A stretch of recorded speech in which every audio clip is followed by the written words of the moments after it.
King Charles stands in the cold January courtyard of St. James's Palace, and his voice cuts through the ceremonial silence like a knife. Remove him out of his post and arrest him for gross misconduct. The handcuffs click onto Staff Sergeant Grant, a veteran with more than 20 years of duty, whose combat-worn instincts have kept the royal family safe in the most dangerous theaters of battle. The crowd goes quiet. Cameras begin rolling. Grant does something that will change everything. He looks the king directly in the eye and says 5 words that will make Charles reconsider all he thought he understood about duty and loyalty. What happens next will shake the very foundations of royal protocol. If you're already hooked, hit the like button, subscribe for more stunning stories like this, and let me know in the comments where you're watching from. The frost-covered stones of St. James's Palace have seen many ceremonies over the years, but nothing like this moment when tradition and resistance come together. Staff Sergeant Grant doesn't move as the handcuffs lock around his wrists. His face doesn't reflect any emotion, even though everything are going crazy around him. Grant has served for 22 years and carries himself with the quiet assurance of a guy who has faced death in places that most people can't even say. His scarlet ceremonial suit is heavy with service ribbons that reveal stories that the public will never hear. Grant is not just a ceremonial figure who stands guard for photos and tourist cameras. He learned how to analyze the landscape for concealed dangers on 3 tours in Afghanistan, and how to recognize threats in congested streets and crowded markets on 2 deployments in Iraq. The 6 months he spent in Syria are still officially unacknowledged, yet those classified days gave him instincts that are almost superhuman. Soldiers say that Grant has a 6th sense because he can tell when things are going to go violent before they do. His tactical awareness has halted a number of security breaches at royal engagements and threats on a number of times that most people would never know about. As word spreads through the palace grounds that something unusual is happening, the gathering of watchers grows. Tourists put down their cameras, and dignitaries stretch their necks to see why a decorated guard is being arrested in broad daylight. People are whispering to each other as they try to figure out what could possibly be so bad that someone who has pledged to safeguard the crown would be publicly humiliated. Veterans in the crowd see the service ribbons on Grant's chest, and their perplexity turns into worry. At a state dinner, Grant once saw a hidden weapon from 40 yards away, just by noticing how a waiter's clothing hung differently on one side. Palace security staff have heard stories about how he can read the crowd and spot any dangers. These talents weren't taught in ceremonial training. They were earned through years of fighting where hesitation meant death. The difference between Grant's military experience and the pomp around him makes for an almost unreal scene. While NCOs yell orders that bounce off old stone walls, guards in red coats and bearskin helmets move with perfect accuracy. As he supervises the arrest with military precision, the brigadier's medals catch the winter sun. Grant stays still as a statue during the whole incident. His breathing stays steady even though he is tied up in metal, and there are more and more people watching and recording everything on their phones. The people that are there don't know what started the fight. This huge response was caused by something that happened with a car, but the specifics are still hidden behind security classifications and official protocol. When senior officers give instructions to arrest someone, Grant's co-workers know better than to ask questions, but their faces suggest that they are confused and worried. This man doesn't do bad things without a good reason. Grant's calm demeanor makes it seem like he knows something that other people don't. He seems to be just as confident after the arrest, as if he knows something basic that his bosses don't. He doesn't look scared or like he's trying to justify himself to the throng. Instead, he waits patiently, knowing that the truth will come out eventually, even when it is hidden under layers of misunderstanding and strict rules. The cameras keep filming as royal officials try to keep everything under control while dealing with a situation that has never happened before. This arrest is especially shocking because Grant has always been completely dedicated to his work and has a good reputation among his peers. His service record reads like a textbook for military greatness, but here he is in handcuffs, accused of the very wrongdoing that goes against all he stands for. But why was this man being detained, and what did he know that no one else did? The response will shortly come from an unexpected source. The king himself was getting ready to see what he thought would be normal military discipline. King Charles thinks he's going to deal with the problem in a normal way, but he doesn't know that he's about to go on a journey that will make him question all he knows about being a leader. Charles has spent decades learning the complicated rules that govern royal behavior and military procedure as king and commander-in-chief. Every choice follows a set chain of command, and every action must follow centuries of tradition that have kept the monarchy stable through wars and political changes. This morning seems the same as the others, as he gets ready to deal with what his assistant called a clear case of insubordination that needs to be dealt with right now. Protocol calls for quick punishment for insubordination. Sometimes, making a decision requires you to stop and think. Charles has seen similar things happen during his time in the military, where exceptions broke down the authority structure that keeps big groups running well. His training taught him that being a leader often means making hard choices that put the needs of the group ahead of his own. The aide told the king that a delivery van was blocked and an order was turned down, but didn't give any further information. Charles is aware that Staff Sergeant Grant would not let the car go to its intended spot near the kitchen entrance. The assistant said something about Grant's fears about the contents, but they were rejected as unwarranted paranoia from a soldier who had become too careful over his years of service. The partial picture shows clear disobedience that calls for standard disciplinary action. Charles's initial confidence in his decision starts to wane as he watches Grant stay calm throughout the arrest process. Most soldiers who are about to be punished severely show indications of stress or try to explain why they did what they did to anyone who will listen. Instead of showing any of these normal reactions, Grant stays calm, as if he believed his acts were right even though they had bad effects. The king sees that Grant's respiration maintains steady and his posture stays straight, even if his handcuffs make it hard for him to move. This level of calm could mean that he fully accepts what he did wrong, or that he is completely sure that time will prove him right. Phones catch every moment as veterans in the audience talk about Grant's reputation for securing royal events. Their worried whispers create an undercurrent of tension that goes against the official story of simple wrongdoing. Royal procedure says that Charles must go through with the arrest, even though he is becoming less sure of the whole facts underlying Grant's behavior. Military discipline has been set in stone for hundreds of years, and it can't be changed to fit individual judgment when it goes against official commands from higher-ups. The king knows that allowing exceptions could create perilous situations that could weaken the whole command structure that keeps the royal family safe. Every camera recording the scene adds to the pressure to show that royal authority is still absolute, no matter what people think or how little information they have. The first signs that this situation is more complicated than just disobedience come from experienced military personnel in the crowd who are getting more and more worried about the arrest. The palace security officers look at each other in a way that makes it seem like they know something that hasn't been told to the king yet. The guards are clearly tense because the normal ceremony has broken down. They are still doing their jobs while trying to understand what they are seeing.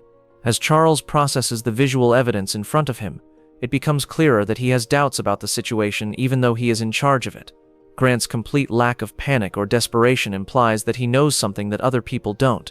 The supportive murmurs from veterans show that they appreciate him because of his proven service, not just because he was on duty. Charles knows he might not have all the information he needs to fully grasp what has been going on lately.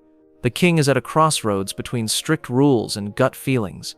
Grant's steady stare meets his own across the courtyard, and for a moment, they are both silent and communicate without words. The staff sergeant's eyes show that this arrest is about more than just bad behavior. Charles has never felt the weight of leadership more than he does now, as he examines the increasing evidence that his first assessment may have been fundamentally wrong. Grant asks for permission to speak. As soon as Grant says, "One truth before you take me away," the whole situation changes from punishment to possible testimony. His voice cuts through the cold winter air with the calm authority of someone who has given life or death information while being shot at by the enemy. Instead of begging for forgiveness, Grant simply asks for something that changes the arrest from a normal punishment to something much more important. The handcuffs shine in the winter sun around his wrists, but they don't make his words any less heavy. He speaks to the king directly, with the respect that is due to a monarch, and with the urgency of someone who thinks lives may depend on what happens next. Grant's refusal to be quietly removed puts Charles in a situation he has never been in before, where protocol meets human urgency in ways the king has never experienced in his decades of royal service. Standard practice says that arrested people should be taken away right away, without speeches or explanations that could harm military order. Grant knows these regulations better than most soldiers, but he nevertheless breaks them in front of cameras and witnesses. His choice to speak is a deliberate risk that implies something very serious is going on that needs to be dealt with right away by the highest levels of power. As veterans in the audience realize how serious this is, the throng moves closer. The NCOs stop. The brigadier looks for orders. Former soldiers know how important it is for a distinguished soldier to face court-martial to get important information to his commanding officer. Their voices put public pressure on Charles, making it difficult for him to put off or pass the decision on to someone else. Grant's calm voice changes the tense atmosphere from a show to something like a military tribunal, where truth is more important than formality. Every word he says has been thought out carefully, not thrown together in a hurry. Even if he is under arrest for serious wrongdoing and has to talk to royalty, his breathing maintains calm. Grant makes his request with the same level of care as someone who has briefed high-ranking commanders in conflict zones, where being clear might mean life or death. The veteran knows he has about 30 seconds to convince the king that his information is good enough to break with established protocol in front of cameras and growing crowds. Charles is torn between keeping royal authority and honoring a loyal servant's last request for consideration. He has learned during the years of training that if not strictly handled, exceptions to military discipline can lead to the disintegration of the entire institution. But something about how Grant acts makes it seem like this plea is coming from real concern instead of selfish desperation. The king knows that a soldier making excuses is not the same as a fighter giving information that he thinks could stop a disaster. Charles has to choose between sticking to the rules and being a leader who can change when things don't go as planned. The king gives Grant exactly 1 minute to explain himself, knowing that cameras are recording every second of this unusual break from protocol. Charles says, 1 minute, with the authority of someone who knows the weight of leadership and the duty that comes with having all the power. His willingness to listen is an example of how leadership goes beyond just following the rules. The 60-second limit keeps some control, while also recognizing that Grant's service record gives him the right to speak. Everyone in the courtyard knows they are witnessing history, as protocol bends to fit human judgment. This choice shows that Charles is moving away from strict adherence to precedent and toward real leadership that values substance over style. The king shows that real power means having the knowledge to know when things need to change. Even though Grant's wrists are cuffed, he keeps a steady pace. This makes it seem like a calculated risk, since silence could be deadly for people who can't protect themselves. Charles crosses his own threshold by choosing to listen instead of just giving orders. This opens him up to change through information he doesn't yet have. Grant gets ready to share the secret that has been hidden for 16 years under official classifications. As Grant's voice is ready to take everyone back to a time that altered everything, the countdown begins. Grant's voice echoes through the quiet courtyard as he takes everyone back to Helmand Province in 2009, when a split-second choice saved many lives. His statements create an image of dusty convoy roads where Taliban terrorists concealed and waited for British troops to follow regular paths. The veteran speaks in a calm, measured way, as if he were talking about tactical choices instead of making excuses. Everyone in the crowd knows that they are hearing secret information that has never been shared with anyone outside of military intelligence. The convoy mission started out like many others, with Grant as the lead scout for a supply run through an area where roadside bombs killed people every week. His team got locked route coordinates via a valley where information said the Taliban had been active recently. Grant's gut warned him that the main approach didn't feel right because of trends he had seen on past operations. He called on the radio to ask if he might take a different route, but his request was denied, and he was told to stick to the planned route. Grant knew that going down an unregistered trail with the convoy may get him court-martialed, yet he chose to violate his orders and do it anyway. The convoy got to the forward base 27 minutes late, and there was no explanation that satisfied the commanding officers. After the fact, it was clear that Grant's disobedience had saved lives when bomb disposal teams found an improvised explosive device planted exactly where the convoy would have traveled. The IED had 200 pounds of explosives set up end to end, which was enough to damage many cars and set off an organized ambush by Taliban militants who were hiding in high places above the kill zone. The operation that followed was a success and led to the capture of 23 Taliban fighters. It also gave us useful information about planned coordinated attacks on British forces across the region. To protect ongoing operations, the official memo that described these occurrences was sealed right away. He had to keep it secret for 16 years because of the Official Secrets Act. Grant has had to deal with this burden while still being in the military, and he couldn't defend his judgment when comparable situations came up. The current threat comes to light when Grant talks about the suspicious delivery van that led to the fight outside the palace kitchen entrance this morning. His trained eyes found traces of fertilizer and buried parts of detonators that matched patterns from the attacks at Manchester Arena and London Bridge, the evidence pointed to a planned international operation against the royal family during a public event where between 40 and 60 people would have been in the blast radius. The veteran explains that his request to search the vehicle's contents was denied by higher-ups who thought he was being overly paranoid because he had become too cautious during his years of service. Standard procedure said that delivery trucks should go straight to their assigned areas without any further security checks other than simple ID checks.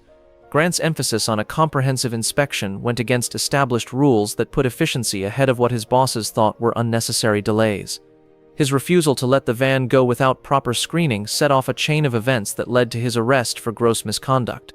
Grant's voice stays steady as he talks about the familiar pattern of being told to ignore his instincts and follow strict rules that don't take into account new threats. The same institutional thinking that almost killed people in Afghanistan was about to happen again in the middle of London, where the effects could go far beyond military deaths. Blocking the delivery van was the same calculated risk he took in Helmand Province when he chose a possible court-martial over allowing deaths that could have been avoided. Because his previous vindication was classified, Grant could never use his history of successful threat assessment to defend his current actions. Whenever his judgment went against official protocol, he was punished, and he couldn't point to the lives he had already saved by not following the rules. For more than 10 years, the weight of bearing secrets that could explain his actions but not being able to express them has characterized his career.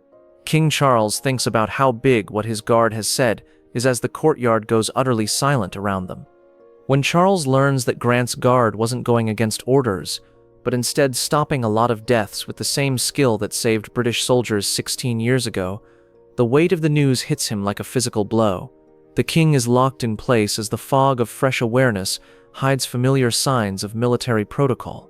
Charles has been looking at this morning through the narrow lens of ceremonial procedure, but the truth is that there are life and death calculations that go far beyond royal tradition. Grant's perfect service record can't be ignored, especially when that service includes stopping multiple security breaches by using tactics that saved lives instead of following procedures. The king knows that Grant's techniques always worked, even when they seemed to go against the rules. Charles starts to wonder if his understanding of military discipline has been too strict to allow for the kind of tactical thinking that stops disasters before they happen. Palace security works through established channels that filter information through several levels before it gets to the royal family. Grant's training taught him to deal with threats in real time without waiting for official confirmation. The limited briefing regarding the car accident didn't show how urgent it was, which Grant knew from years of working in counter-terrorism. The fertilizer traces and buried detonator parts wouldn't mean anything to ceremonial guards, but they would mean everything to someone who has seen similar signs in active fighting zones. Intelligence said there were between 40 and 60 deaths, and the fertilizer signatures matched those of the attacks at Manchester Arena and London Bridge. The numbers hit Charles hard, as he imagines the staff members, caterers, and security guards who would have been working in that kitchen entrance area when the explosion happened. Grant's quick decision rescued the convoy in Afghanistan and stopped a van today, where trusting his gut over orders made the difference between a successful mission and a lot of deaths. The pattern becomes clear. Grant's disobedience was actually a better way to assess threats that he used throughout his military career. Both events show that Grant was willing to accept personal consequences to protect others, which is the highest form of military service, rather than the gross misconduct suggested by his arrest. Charles knows that punishing such a judgment would send the wrong message about the values that should guide royal protection. Charles feels more and more guilty as he realizes how close he came to killing a man whose only crime was caring more about lives than getting ahead in his career. Grant's calm acceptance of arrest, even though he knew he had stopped a terrorist attack, shows the selfless service that is the basis of royal security. As the witnesses begin to realize what happened, the crowd's energy changes from shock to understanding. As Grant explains, veterans in the audience nod in agreement, remembering times when they had to make tough choices in very difficult situations. Charles looks down at the handcuffs that are holding his most devoted protector's wrists. He shuts his eyes for a moment to think about how big of a mistake he made. As the king understands that strictly following procedure could have terrible effects, he has to think about what this means for royal security standards and how he makes decisions. Real leaders know how to find value in unexpected places and change when they hear life-saving truth. The cameras keep rolling as the story changes from military discipline to heroic action, with effects that go well beyond what happened this morning. Charles has his moment of discovery when he realizes that his most loyal guard was almost punished for performing his job too well, despite following rules that could have led to fatalities that could have been avoided. As he gets about to make a choice that will change the course of British military history, the weight of command falls on his shoulders. Charles stares squarely at Grant, knowing that what he says next will change both of their lives forever. "You disobeyed a direct order both times, but when you did, you may have saved my life." Charles's voice is full of power and humility, like someone who has just learned a deep lesson about devotion and leadership. Hundreds of witnesses understand they are hearing something that has never happened in modern royal history when the king admits it. Charles admits not only Grant's actions, but also his own failure to realize how complicated the issue was before ordering the arrest. Gasps go through the gathering as phones go down and veterans nod in agreement about how brave it was to say this in public. The palace officials look at one another in shock as they see royal etiquette bend to make room for truth above tradition. The arresting NCOs hesitate as they wait for new orders, not sure whether to go through with the arrest or let their prisoner go because of the king's sudden change of heart. They learned how to handle normal disciplinary circumstances, but not how to deal with cases where kings change their minds in public after hearing secret information. The senior NCO looks back and forth between Grant and the king as he tries to figure out what the right thing to do is in this unusual situation. The handcuffs stay on while the officers who arrested him wait for clear instructions on what to do next. "Release him," Charles says with two simple words that carry the entire weight of royal power. This order has a lot of symbolic value, because it shows that leaders are willing to apologize when they make mistakes, when they get information that could save lives. Grant doesn't move at all when the handcuffs come off. His face stays the same, even though his situation changes completely in a matter of minutes. The handshake that follows is a moment of reconciliation between authority and expertise, leadership and loyalty, that goes beyond what is usually seen in military ceremonies. Charles reaches out to Grant, who takes everything with the same calmness he had during the arrest and interrogation. Their handshake means more than just making peace with each other. It also means that institutions recognize that tactical expertise should be rewarded, not punished, when it is used to save lives. Charles says that no soldier should be arrested for protecting the crown when their judgment is sound, especially if that judgment saves lives during royal events. His statements set a new standard for how military personnel will be judged when their activities seem to go against direct commands, but are actually in line with the larger goal of protecting the royal family. The king's statement recognizes that effective security necessitates tactical adaptability rather than strict compliance with procedures that may not address emerging threats. The king has given immediate orders for a thorough review of security protocols, ensuring direct access to tactical expertise irrespective of the chain of command when urgent threats necessitate prompt evaluation. Charles also orders a complete honors review of Grant's service record, which changes his career from one that may have been a disgrace to one that is recognized for its diligence and dedication. His orders make sure that combat experience will directly affect royal security planning instead of going through a lot of bureaucratic steps. This public reversal shows leadership that puts truth above ego and lives above strict ceremony in ways that will affect royal administration for generations. Charles comes back from his trip, changed from a king who follows tradition to a leader who changes when he learns the truth that goes against established rules but serves the crown's ultimate goal. The handshake between the king and the guardian becomes a sign of recognition, where punishment becomes honor. Grant's steady hold complements the king's strong clasp, making a moment that shows what real service is all about. The crowd sees not only reconciliation, but also the beginning of a new understanding of how authority and competence are related. This modest act will bring about institutional change that will affect every level of royal protection. It will lead to enduring transformation based on one man's bravery in speaking truth to power. Charles ordered an immediate examination of security protocols to make sure that tactical experts may get direct access to information, no matter who is in charge, when urgent risks need to be quickly assessed. The king set up a system that let people with combat experience have a direct say in threat assessment. This kept important information from being passed via administrative levels that might not comprehend its tactical importance. Grant's service record was quickly reviewed for honors, turning his career from one that could have ended in disgrace to one that should be recognized as an example of vigilance and duty for other security personnel. The full security review looks at current communication systems and finds problems that kept Grant's intelligence from getting to the right people before the arrest order was issued. Officials at the palace find that Grant's 22 years of service show a pattern of life-saving actions that were never properly recognized because they stopped attacks before they happened, instead of responding to them after they happened. He gets formal praise for being able to spot threats before they turn into violence, and he is also given a unique advisory position in the development of security protocols. The review confirms that Grant's alleged insubordination was a consistent use of tactical judgment that saved lives and kept royal events from being ruined. This one act of bravery shows that Charles believes that a good monarchy should learn from its mistakes, instead of sticking to old rules. The king's public readiness to change his mind sets a precedent for future circumstances where tactical competence goes against established convention, but serves the broader goal of saving British lives and institutions. Palace officials start writing new rules that encourage security staff to take the lead while still showing respect for command authority. They try to strike a balance between discipline and the idea that good protection requires being able to adapt when things need to be done right away.